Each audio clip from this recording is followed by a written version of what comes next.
Okay. Hello, everyone. Uh, that's the last session for the year 2024. Happy holidays. Uh, Thank you for showing up.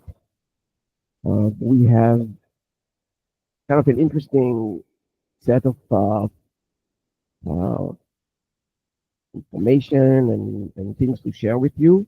And we have a lightning talk at the end uh, that one of the people here, GP, volunteer to present. So that's gonna be nice. Okay, so if you're new to the group, we meet every month, usually Tuesday, usually the second Tuesday of the month. It depends on how fast I can create the content. If you want to have anything presented from licensing to full session, let me know. I'd be more than happy to accommodate that. Uh, so yeah, just approach me and we'll get you set up in that data. So feel free. We have a Discord link. This is the most uh, this is the most updated link from yesterday. So feel free. I usually do announce when people have some discussions happening. For the agenda, I'm gonna skip the CPP quiz just because I want to make sure that GP has enough, enough time to get his content uh, before 6 p.m. Um, so we'll talk about, I'm going to share a tutorial training recommendation website, which I feel like it's a very interesting one that you should check out. Then we'll talk about ADL. We'll learn all kinds of gotchas and things that you need to know. We use good swap as idiom as something that is going to be very helpful for you when you write code or you read code of your peers. Um, and then I'll show kind of a unique way to map runtime value to compile time value. And I'll say that upfront that it's a bit more advanced topic, but I'll do my best to explain that and take it a bit slower so no one is one is dropping and everyone can understand that. So and then we have a like of Stateless allocators and memory resources that actually I really like this topic and I'm looking forward for GP's lightning talk at the end. My name is Kobe. Two things. One is CPT cast. I had two sessions there as a guest, and then there is a very good book from Dorothy that I was a technical reviewer. I work for NVIDIA, and yeah, check out this book. This is a very nice book from Dorothy. We'll skip the CPT quiz just because I want to make sure that we have enough time. Okay, so when I bump into something that I feel like worth sharing with the group, I'll do that. This is one example. Uh, Modern-CPP programming, tutorial training, a lot of information in this website. It's a person from NVIDIA, from the Core Compute Library TCCL, from the CUDA Core Compute Library. If you don't know what it is and you want to check it out, that's on GitHub. You can take a look, and it's a very interesting C++ library that works on the GPU. So that's something that I recommend you to check out if you would like to go into the GPU domain. That's a very nice library. Um, let's start with the first topic for today, and it's gonna be both of them are kind of on the advanced part. So bear with me, and hopefully you have enough coffee for today, so you can get through that. Okay, so let's take a look at the first slide. We have a namespace with a struct and a function swap. And outside of this namespace in the governance, we have some algorithm. Uh, it's a template function, and it's calling swap. And then in main, we call some algorithm function, template function, twice. So this should be relatively simple. When we call some algorithm with three, it will call the internal swap function would call int, int, which is from the standard library. This is very simple. We fully qualifying std swap. We fully qualified swap with std. So it's going to basically call the standard library. The sum algorithm with my namespace true. I'm just creating just an instance and just passing that. Would also call std swap. Why? Because it is fully qualified. So the one the swap inside the namespace currently is not active. So this should be very straightforward.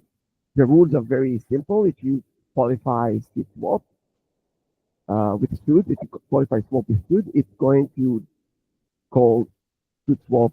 And if for some reason it cannot find it because we didn't include the headers or something with the parameters, sorry, with the argument is not the compiler is not happy, you'll get a compiler error. I'm not showing up. I'm not showing here the include, but basically for printing and using iostream and utility for swap. Okay, let's take it one notch higher in terms of complexity. We are not qualifying swap now in the sum algorithm. What we do is we bring swap with the keyword using. Okay. So let's see what happens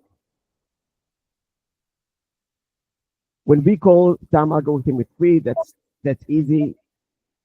We call swap, and since we brought swap into this namespace, and swap int can work, we'll use the one from the standard library.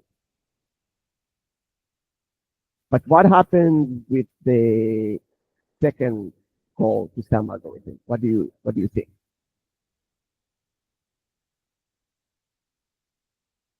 It's non-qualifying swap. What do you think would happen?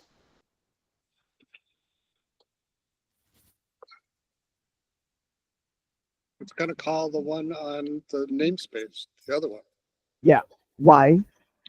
Because the type in that swap is, it sees that it has its own swap in it. Yeah.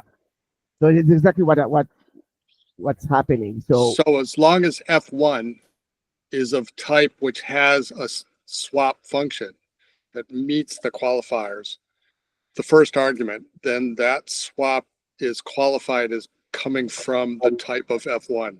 Yeah. Which in this case is type T. So this is a very common idiom.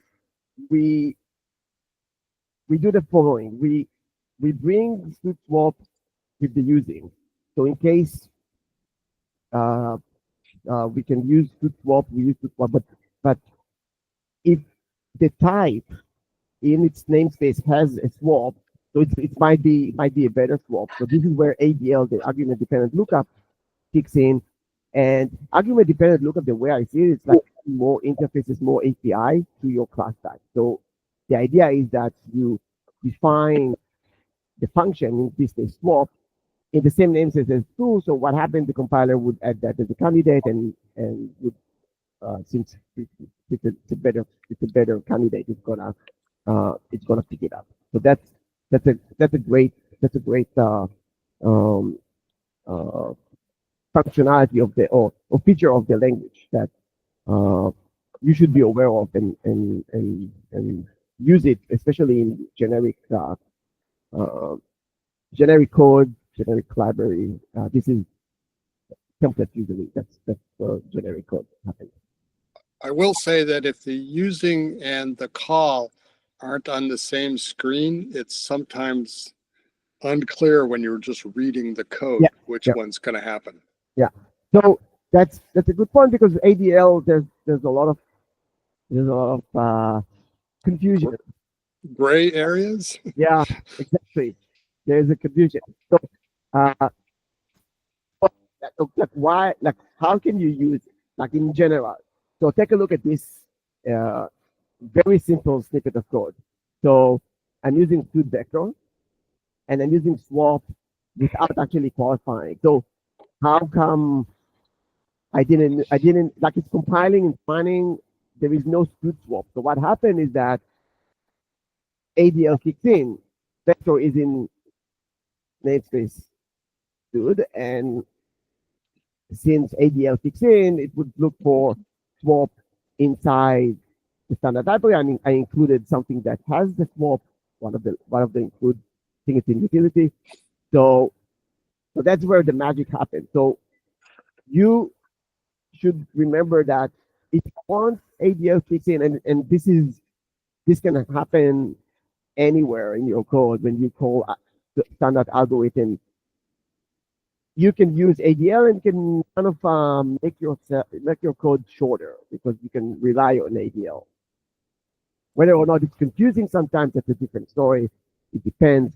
But this is a very simple uh, code that if you know how ADL works, that should not be a surprise. But sometimes it is a surprise if it's not a very known feature. I think it's a very powerful feature. I use this many times with hash functions. I would have hash function for different types. And, it's a really nice feature. Yes, I totally agree. I use it a lot, by the way. Yeah. I use it a lot. But I'll admit that it took me, but I know C++ since 98, like 1998. So this is where I learned C++. And I think it took me a few years to actually like such feature and how to use it correctly. And also, it's not something that I don't think I learned that as part of 1998, my class where I actually took C++ class. Well, in 98, they called it Koning lookup. Yeah, and yeah. from Andrew Koning. And then he disavowed it when all the confusion came up about it. And so they had to rewrite some of the rules to make it clear. This is true. It used to be Koning lookup. Okay, so any other questions? No. Okay. So let's take another example and see how things can be even more confusing. Yes, DC, you have a question. Oh, right. Are you aware of the stud ranges swap in C++ 20? Yes, I have. I don't. The last slide of this chapter has a mention on the swap ranges. We talk about the ranges, colon swap. Okay, I have to slide on that. It's a good point.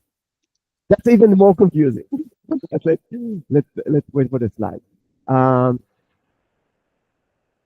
Okay, so I have a snippet of code that obviously doesn't work. You can see that.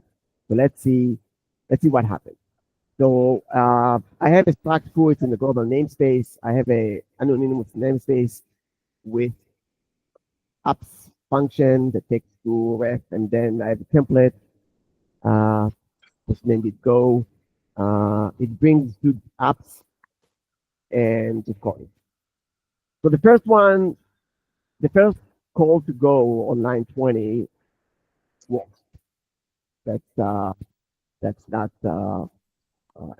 an issue, right? The second go we are passing through. So let's try to think what's happening. there is no such thing for in the standard library for foo. How about ADL? We need to look at the namespace of foo, but foo is in the global namespace.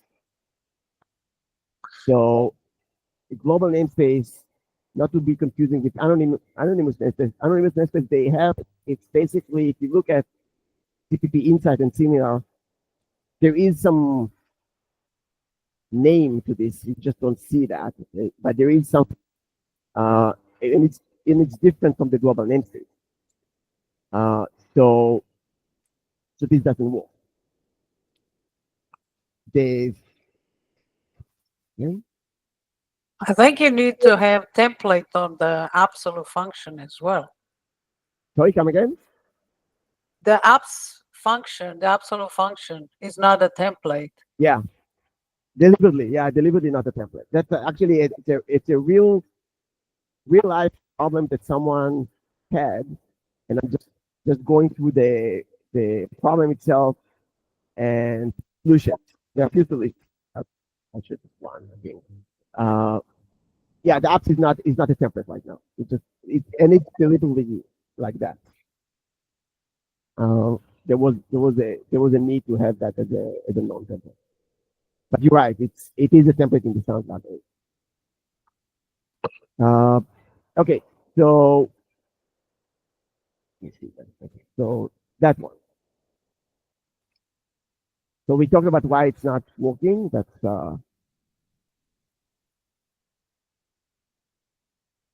okay. So one solution that you already hinted is to bring foo in. Now it should work, right? Uh, this is one good solution. There are other solutions that you could have, but basically that's the most common one to fix that. Um, yeah. Before we go to ranges, is there any question regarding this specific topic? The interesting point and the confusion that happened on the original one is that uh, the the global namespace and anonymous namespace they're not really the same. It, it looks the same because you're not when you call something from the global name from the anonymous namespace, it's like you calling in the global because here go is in anonymous namespace, but it's not the same as the global namespace. There are two different namespaces. Could you have fixed it with two colons in front of the abs foo at ampersand? Yes. Yeah, I think this could be fixed like with fully qualifying that. Yeah. But that would be fully qualifying it, and then the speed apps would never be chosen. Would never be chosen because you fully qualifying it. That's one drawback on fully qualifying it. Wait, no, up on line 8. Only on line 8, make foo part of, call that in from the global namespace.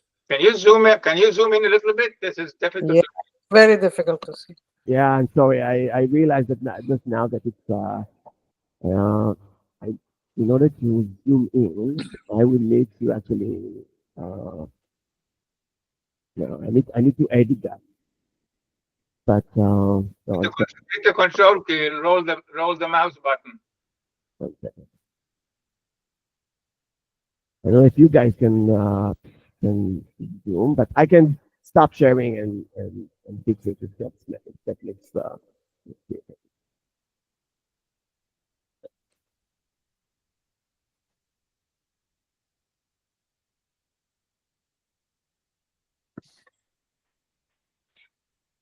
yeah, I apologize on that one. How's it going? Okay, let's see.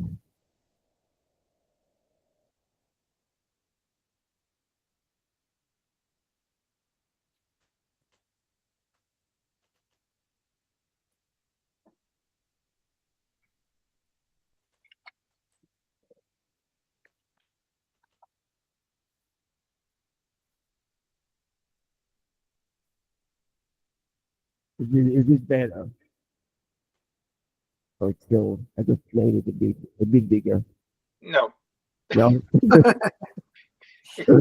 Yeah, you increase it one stop. You do it one more time, I think it will be good. This is barely legible, even on a 32-inch screen.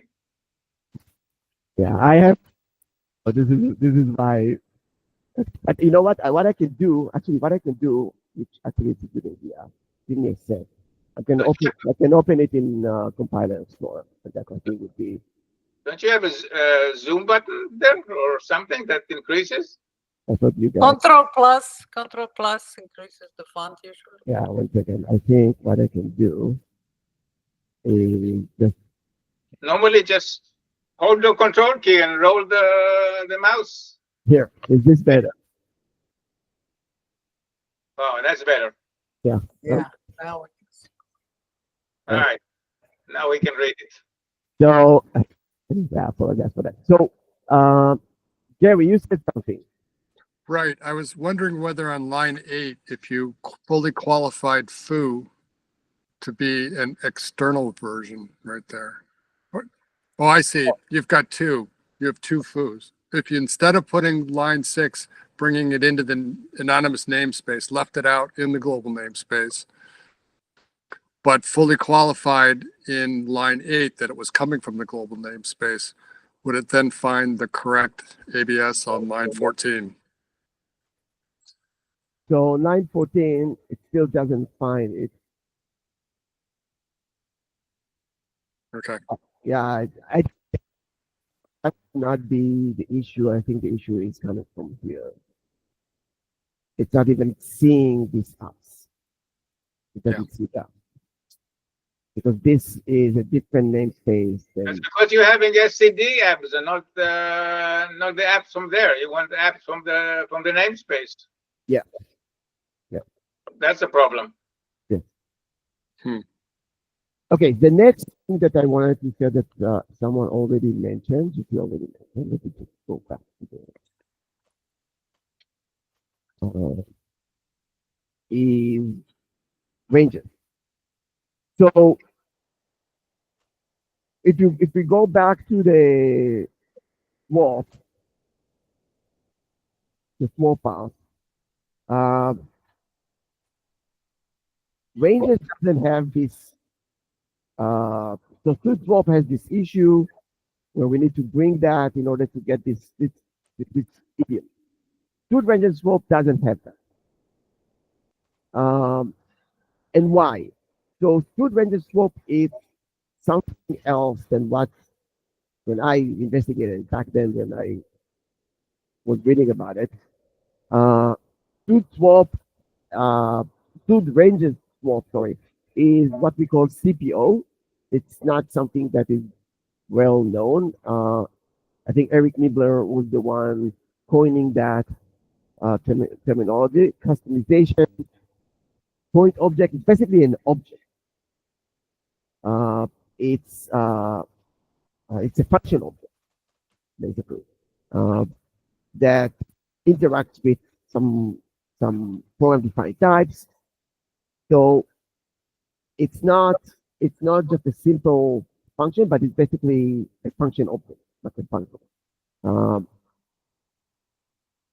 So basically, it's a callable object, and this is how it's working, and it's different from the swap one. So that's why it doesn't have the issues that we have. So instead of having this bringing swap and have all of that, you can just use ranges swap, and it's going to do the right thing. The same effect as I showed in the previous code of that's something that you have. If you have T 20, that's what you should use.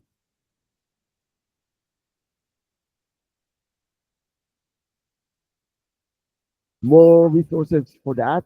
Hopefully, that is a topic that you can go back to your code and use it. ADL is hard. Sometimes I would just use a simple example on compiler explorer to understand like why something is not working. But just keep ADL in mind always when you are working with superfunctional.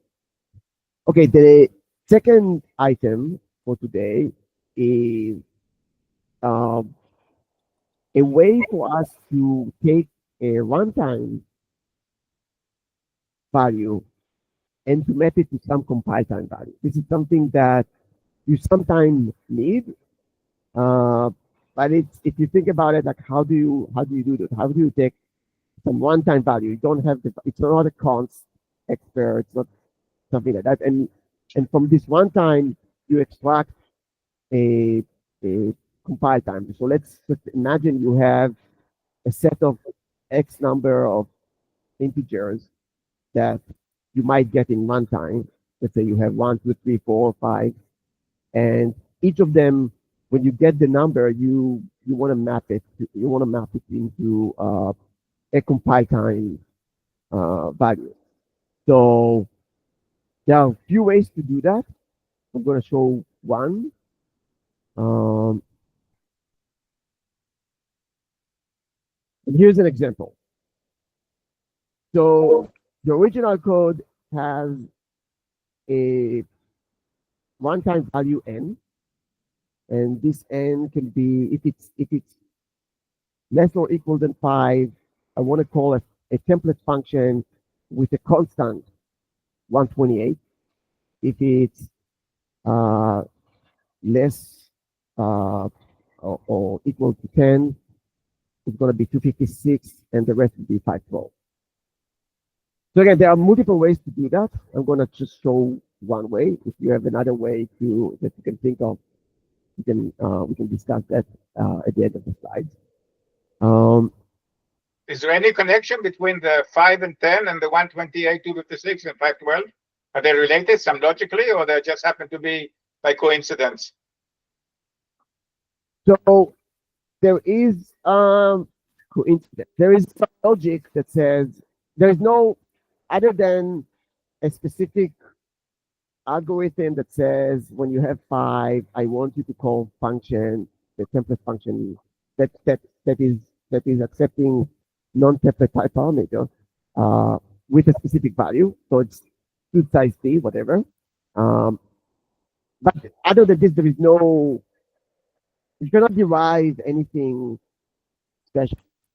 Again, you need to do it in compile time. You need to have, if n is 0, 1, 2, 3, 4, 5, I want to call func with 128. If it's 6, 7, 8, 9, 10, 256, and then everything. I understand, but those values, 128, 256, 512, they're all powers of 2. And the question is if there's any significance to that. If there is, just shift. That is the significance of that is power of 2. Yeah. They need to be power of 2 just because a specific algorithm needs the power of 2. But like I could give you func 10, 20, and 30. I'm talking about 128, 256. Could it be 513 instead of 512? Yeah, it can be anything. Yeah, the number 128, 256, and 512. I just took it from the example, but it's just it can be any number. It doesn't really matter. The fact that the power of 2 is insignificant in this case. There's no algorithm that you can determine what function to call from the end. That's, I think, the question. Yeah. There's no logic. What value to pass to the function? Yeah. The function to call. Yeah. By the way, the original code had, I don't know, 10 branches. It was like 5, 10, 15, 28. It doesn't really matter. And then we just happen to have a power of 2, but it could be any number on the template parameter. The non-type template parameter can be any number. Okay, so there are two options. List as is, copy paste, and there are multiple. So the incentive of making it something which is kind of shorter is because you can just imagine you have a switch where this stuff can be somehow duplicated. And it looks simple here. You can make it a function, obviously, but the real code had the function, the template function had more parameters, so there was more incentive to make it shorter. There could be stud map, but it's not going to be as efficient, and obviously it's going to be not as show you because it's stud map. So any map is going to be difficult. What I really want is when I have a specific set of numbers, I want a specific value in compile time. So I can, the reason for compile time is that I need to pass it into a template function that requires a real compile time value. It cannot be anything else. I would pull the value out of an array. Yeah, you need. Use the 5, 10, whatever as indexes into an array and pull from there the value you want. That's the cleanest way to do it. Yeah, I'm using an array, but I'll show so there are a few ways to do it. Like you can have a very large array and pull it from the array, but there is I want to condense it. But arrays is obviously one of the ingredients of the solution. Yeah. Either an array or a hash map. Yeah, hash map. I meant I wanted something more performant. An order map. I mean a hash map, really. Hash map is 0 and 1. Hash map is 0 of 1. Yeah, I know it's all fine, but I'm gonna so one of the things, map and hash map, like unordered map, is one of the solutions. I'm gonna show just a different one because it has some ingredients that I wanna present as just as a kind of to spread some knowledge in some of template metaprogramming. So that's why I have the setup, and it can be extrapolated to other stuff. Just mapping a runtime value to a compile time value. Okay. So that's one option that includes a lot of topics that I would like to present. Let's start with stud variant. So stud variant is the way, I'm not going to explain it in detail, but it's a way for us to create a type that can be basically instantiated as one of the a closed group of types. So here's an example. This is from CPP reference, integer and float, and there are all kinds of API on variant to get that to get the value. When you instantiate the variant, the first element is being instantiated. If it has default constructor, if it's a primitive. And there's also monostate if you want to instantiate something that doesn't have a state yet, doesn't have the type yet. So that's one way. Highly recommending to understand how variants can be used. You can think about it like a better union. We're going to use variants. This is why I'm introducing them. Just recommending kind of all kinds of reading material if you're not familiar with that. Just if you know what union is, think about it like a kind of a better union. Okay, the next thing I want to present is stud visit. Stud visit is more on the advanced part of the language, and this is also from CPP reference. The idea behind stud visit, working in conjunction with variant, is that the following: I can invoke stud visit with a lambda. In this case, it's just one lambda. You can see that it's comma W. W is the variant. So this is from CPP reference. They show all kinds of ways to use stud visit with variant. Here's the first example is really simple. We have a vector of variant. So we have a variant that can be either integer, long, double, or string. And we have a vector. The first element, the variant, is an integer. The second is long.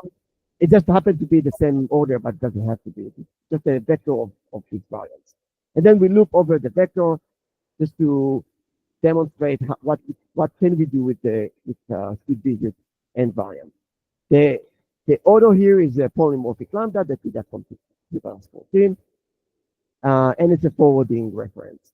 The idea here, for example, is that v is passed to the argument, and there is a magic happening that the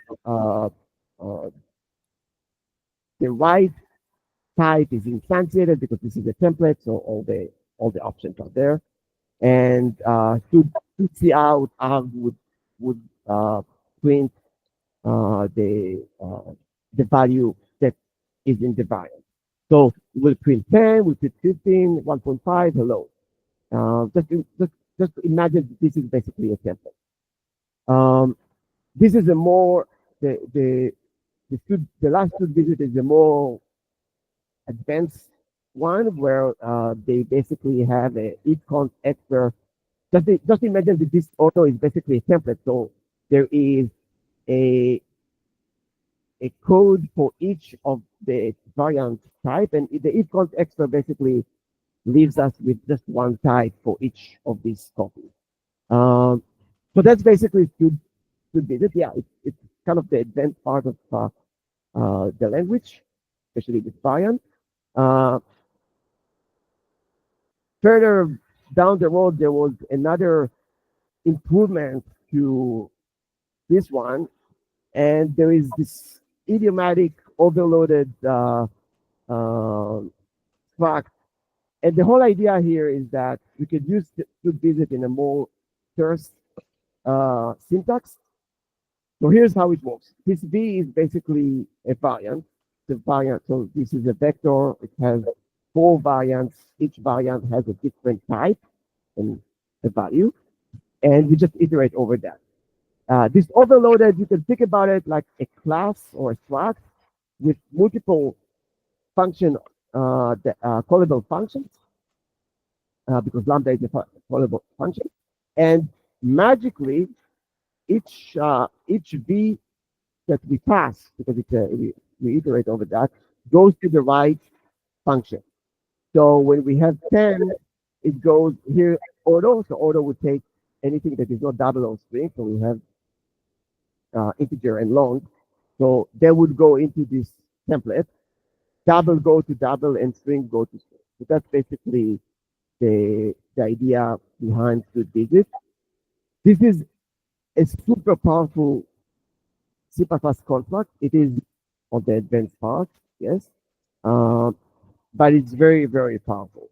And there's a lot of magic happening here. The compiler is doing a lot of stuff for us, especially because when we have polymorphic lambda, that's basically a template.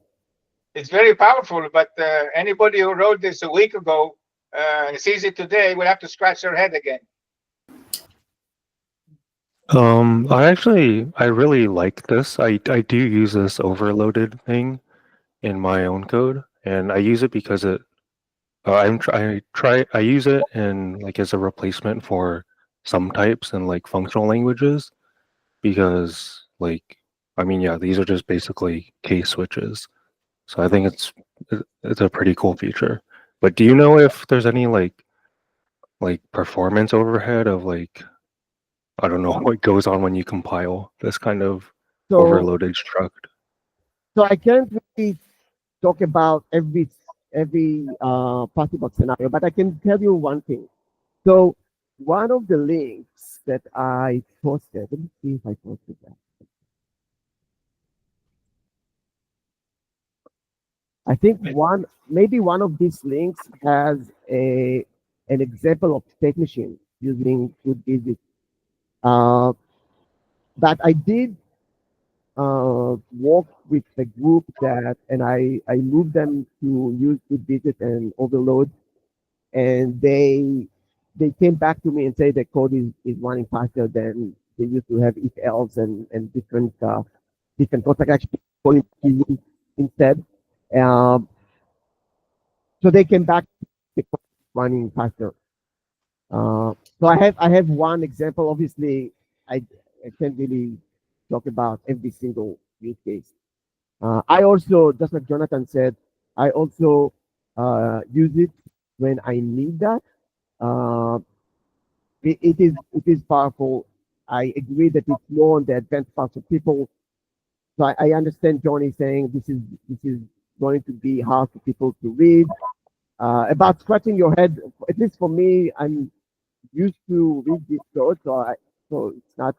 Yes, but in this case, it's a one-liner for each one of those. In general, it could be 5 or 10 lines for each one of those cases, and that makes it not easy to follow. Yeah. And also, I'm wondering, is it faster than a hash map after all? This is not a hash. This is not No, related to if hash. yeah, I know. If I was using a hash map instead, what the original example, I guess, not on this, not on creating the visit.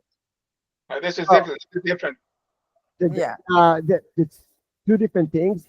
You're talking about the original. We haven't. Yes, I was talking about the original. Yeah, I haven't looked at the original. I haven't showed the original solution. I'm just creating Okay. a path. Yeah, sorry, I was ahead. Yeah, but I could have a solution with a hash map and see if this is slower or faster. Uh, the idea really was uh, just forget about maybe the use case that Yeah, you just wanted to introduce this I visit using this. I wanted to do few things here. Yeah. One of like the goal here is to have a more generic way to map a, a runtime value to a compile time value, and then on the way I want to introduce all kinds of C++ contract that you can use outside of this problem, maybe in different forms. Right. So I'm just Right. I just make usually I make a a small session that introduces a lot of things that you can use it in different contexts, not only in this context. So that's Right. so Yeah. So I want us to learn about good variant, good visit, and a few more things. I definitely didn't know about visits, so yeah, I'm learning something. Okay. So the key with the speed deal is with the hash map, you're guaranteed a function call. With your visit, there's a good chance the compiler will inline all of that. Yeah. Okay. Almost done with the ingredients. We'll talk about lower bound. So lower bound is needed because we need to find ranges. So until 5, we have a specific value. Until 10, in the example, and then so on and so forth. So we need a lower bound to find the number that is kind of basically representing the point of from that number smaller. We have one mapping, the other number smaller. So lower bound would be used. Most of us know what lower bound is, so I'm not gonna explain that in detail. But just want to mention that I'm gonna use that. Okay, let's talk about the solution. I am bringing in some boilerplate code, for example, overloaded and so on and so forth. It's very, very simple function. It doesn't do anything. I'm just returning the end just to print it. But you can imagine that the actual function that's needed and is 50. But here I'm just printing end just to show that in Compiler Explorer. So here's what we have. We have a stood variant of a pair of size p, which would include the runtime value, and we have integral constant. Integral constant is one of the main things that I want to introduce here, which is not very known, but it's very useful utility in the standard library. How many people know about integral constant?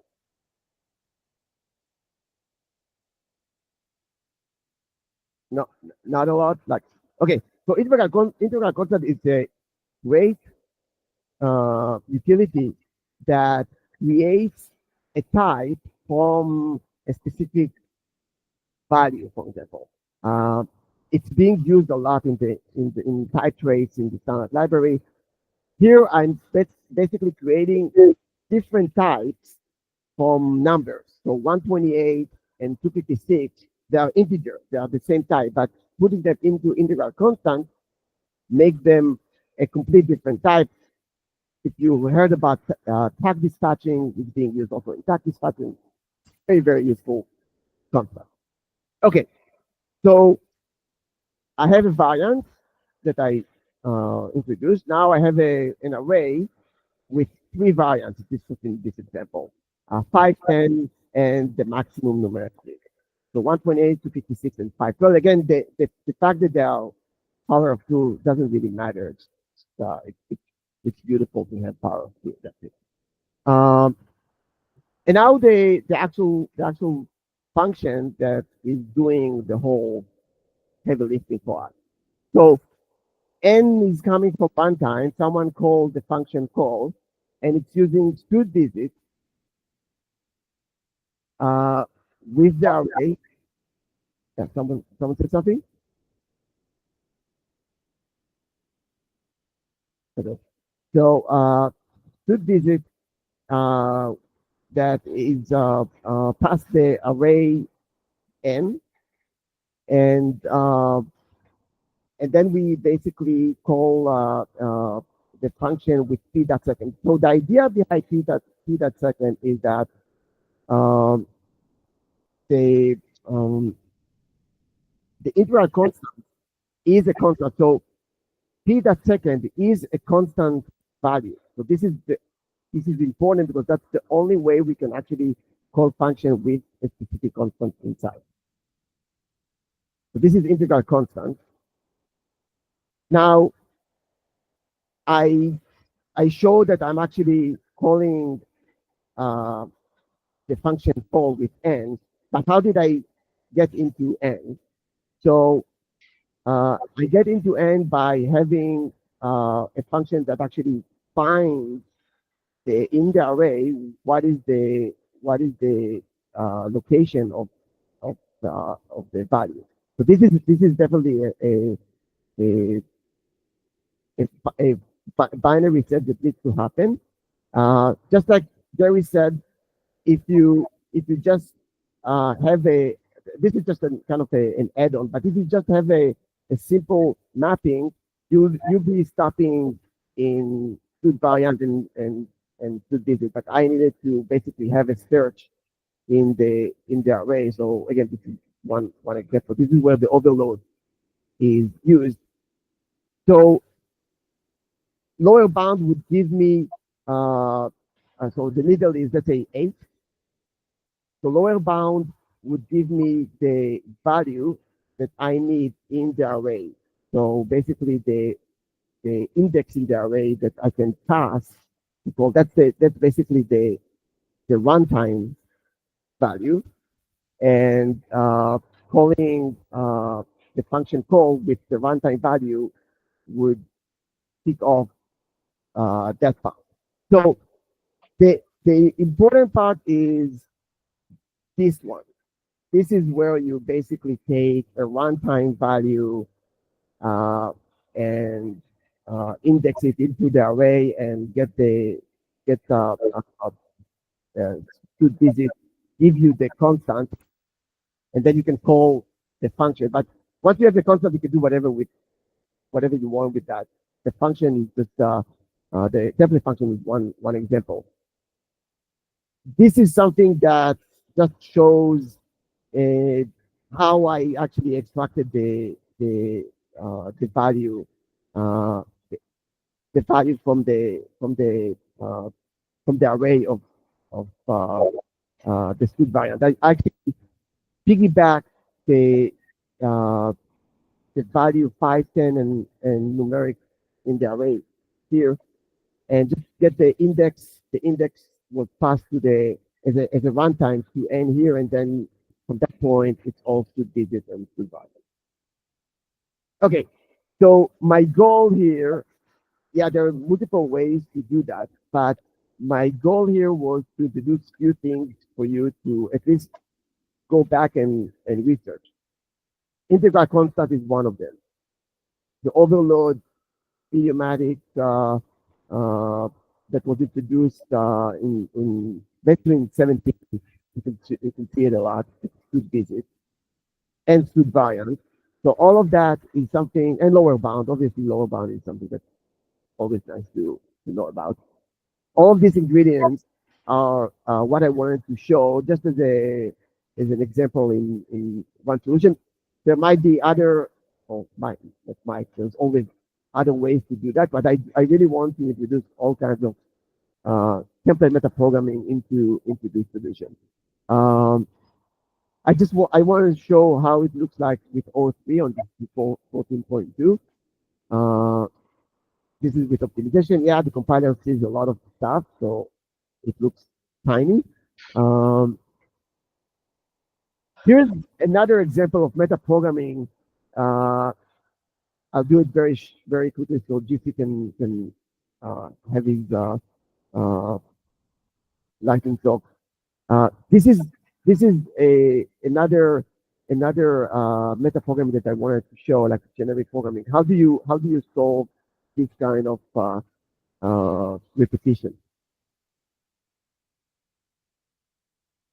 The way to solve it is with a function that can take the arguments, create an index sequence, and then use fold to get that repeated for us.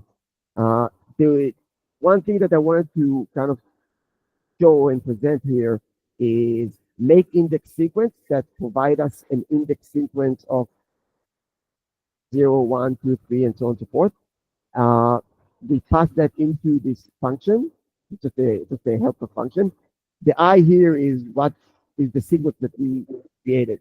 So that's something that also used a lot in the standard library. Very useful if you want to shrink code that looks like or something similar. Always think about index sequence. Make index sequence just a utility to create an index sequence.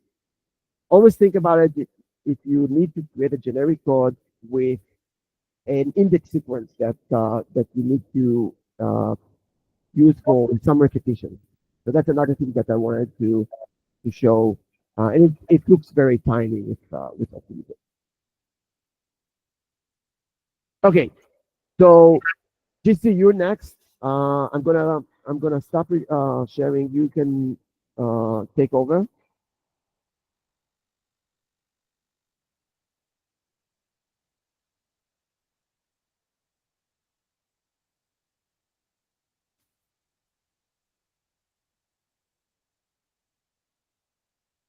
GC, Hi, yeah, hey, can you hear me? yeah, I can hear you. Okay, I'll share screen.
Can you see my screen?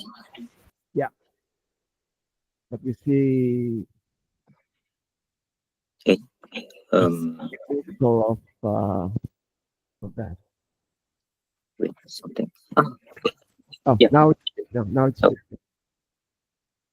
This is all right. yeah. There is some echo in your audio, but give it a try now.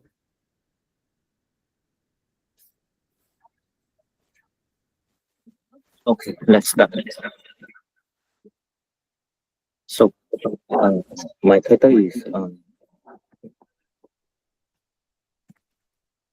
Stateless allocators and memory resources.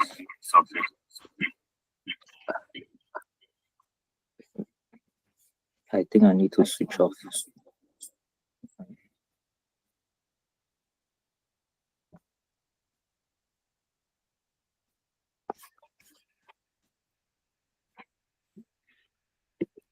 Okay, is that better? Okay. Okay, my title is on stateless allocators and memory resource. So if you want to look at the slides, you can visit that link. So a common use case for PMR memory resource is to use it to construct a polymorphic allocator object, then use it in a PMR container. So here I want to explore another alternative, that is to use the PMR resource with a stateless allocator.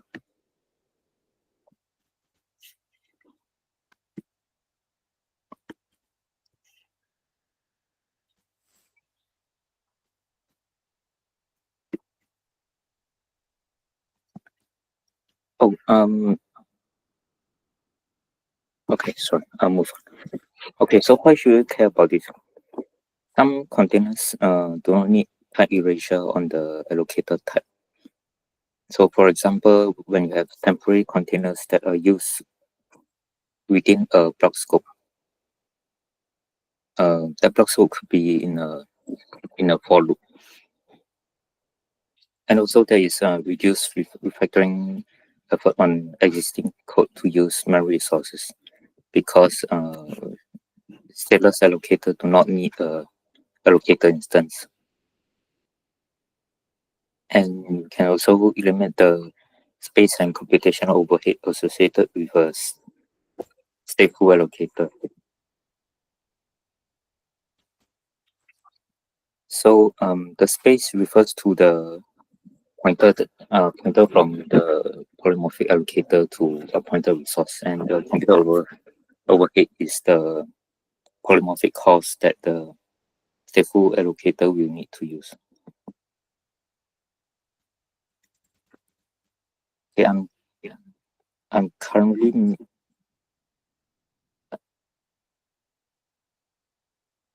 can everyone hear me? Yep. Okay. Yeah, we can hear you. Because I have when I present, I have to mute my speaker, or else I will get echo. Okay, so I'll move on. So from CPP reference, okay, so in the introduction to memory resource, for those who are not familiar, so memory resource implement memory allocation strategies that can be used by polymorphic allocator. Okay, this is taken straight from CPP reference. So in the current standard, we have 5 of them. So the first one uses an operator new and the global operator delete. And now memory resources, we just throw an allocate. And we also have synchronized and unsynchronized pool resource. So it's a single multi-threaded allocator that uses the object pool pattern. Then finally, we have a single threaded bump allocator. They call it the monotonic buffer resource. So this is the for the allocation, it is similar to stack allocation. We just bump the pointer, but at the location, this will do nothing.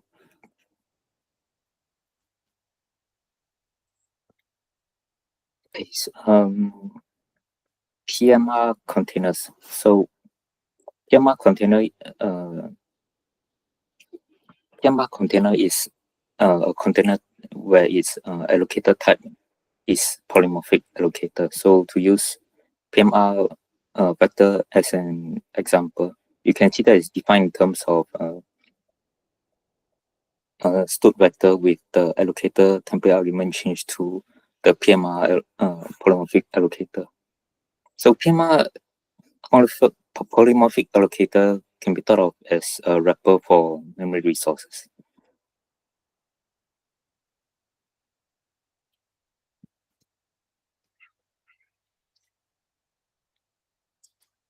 Okay, so we know that a stateless allocator itself cannot be modified. So how do we use it? How do we change the allocation strategy of a stateless allocator? We can make use of the fact that stateless allocator accesses global state, such as malloc. In the case of stud allocator, this is what it does. So we can change the allocation strategy by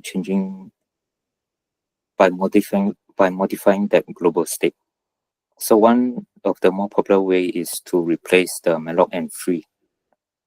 So here I will try to explore using the global variables in code, which I think is much more flexible. Any questions?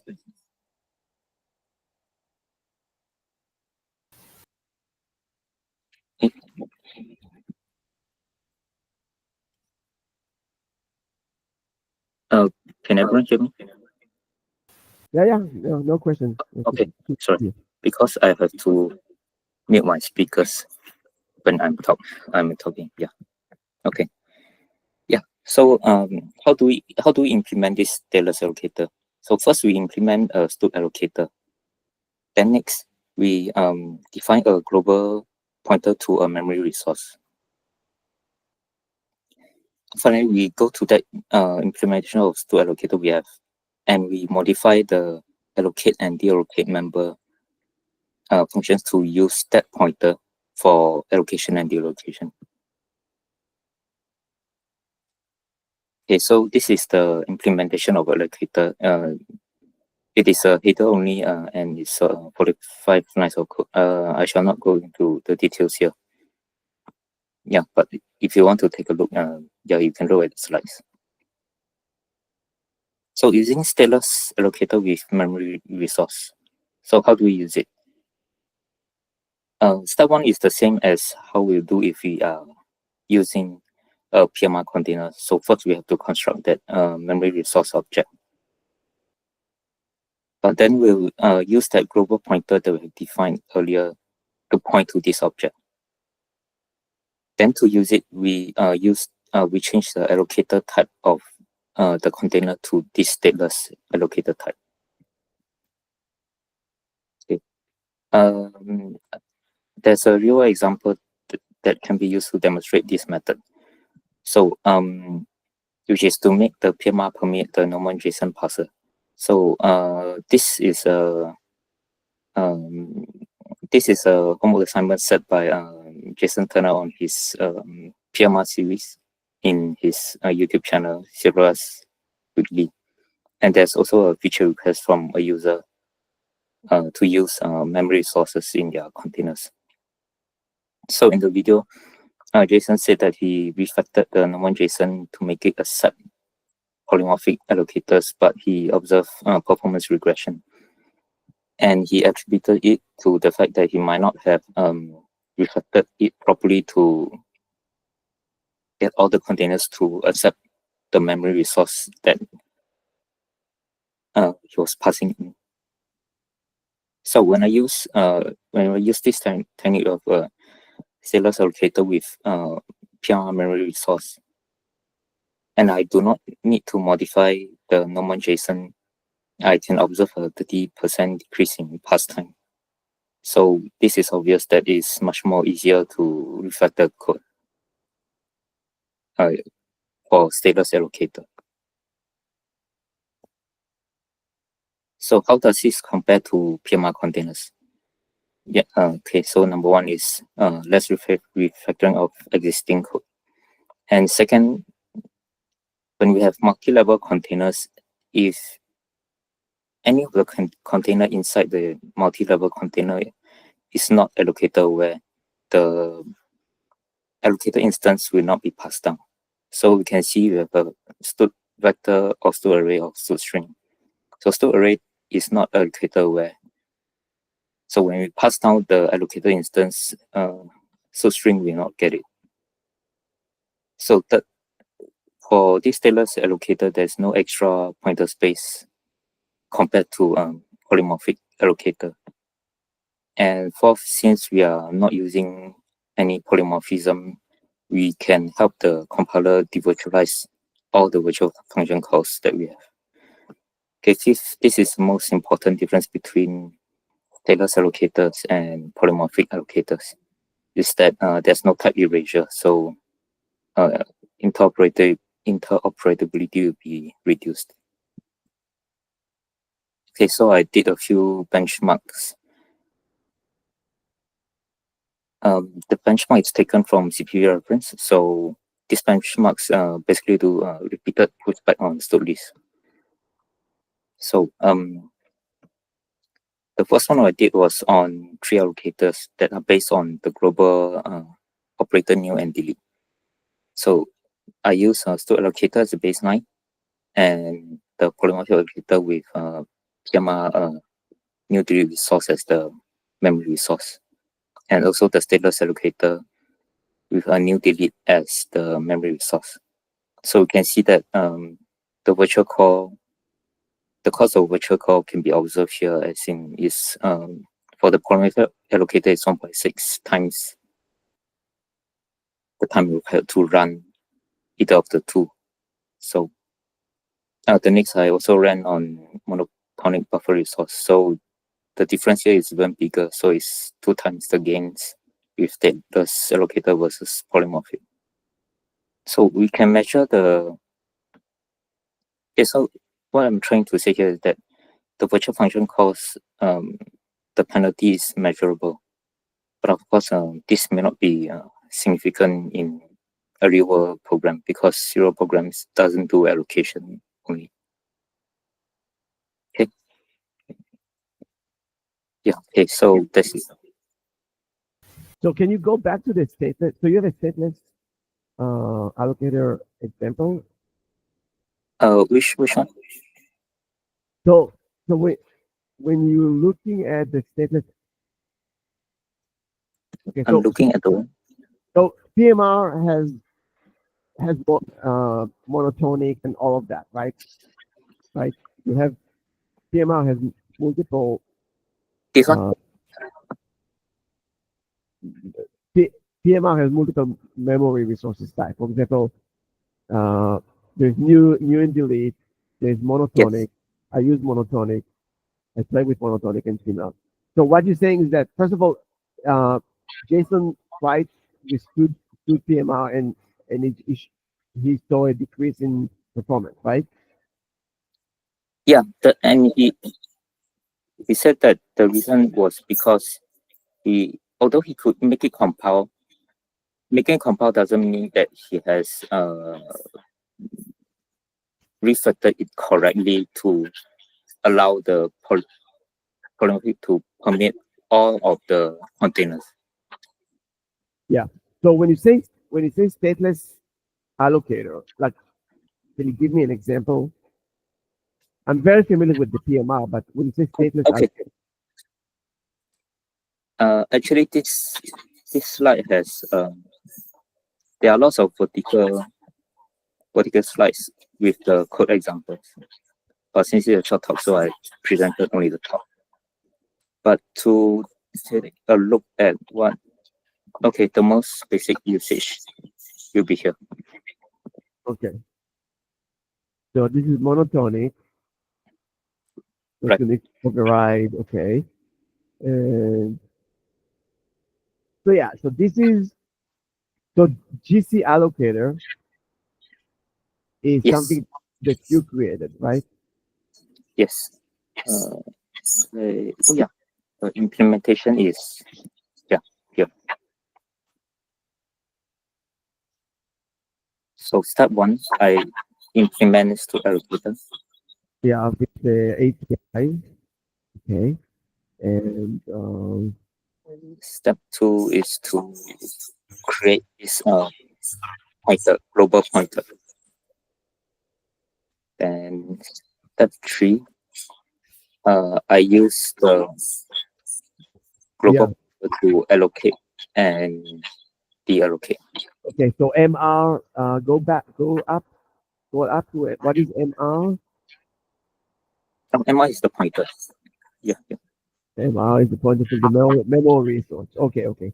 And you assigned MR in which part you assigned the MR? Oh, this one is done in the code here. Oh, okay, got it.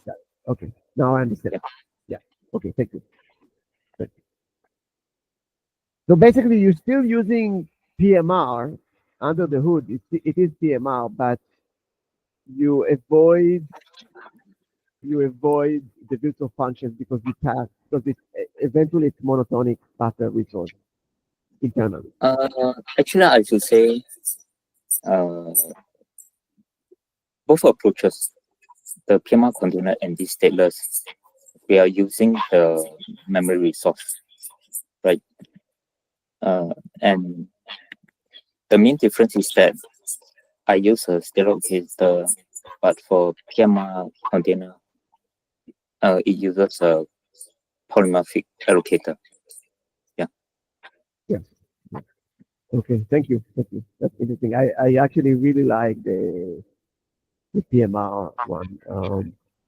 I play with it a lot. Thanks for the presentation. Anyone has any questions? I'm gonna post the link in the notes so people can take a look at that. Yeah, so there are still lots of details, below that. So, but this is a short talk. So, Okay, thanks. I'll take a look at that. Okay, thank you. Thank you, everyone. Okay. Thanks for showing up. Have a good rest of your day. Have a good night. Take care.